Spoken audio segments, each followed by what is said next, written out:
everyone, welcome back to another video from Tech Basics. In this video, we are going to be learning how to download Meijer application on your iPhone. To download Meijer application on your iPhone is a straightforward process, so let's dive into the video. First of all, make sure that your iOS device is connected to a stable internet and then tap open your App Store. Go to the search box at the top and type in Meijer and search.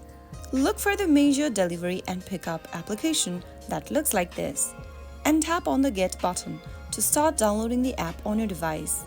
Meijer is a family-owned American supercenter chain that operates throughout the Midwestern United States. Once you download and install the application, launch it open and then shop for groceries, pharmacies, electronics, home items, and much more. And that is how you will be able to download and install Meijer application on your iPhone in just a couple of steps.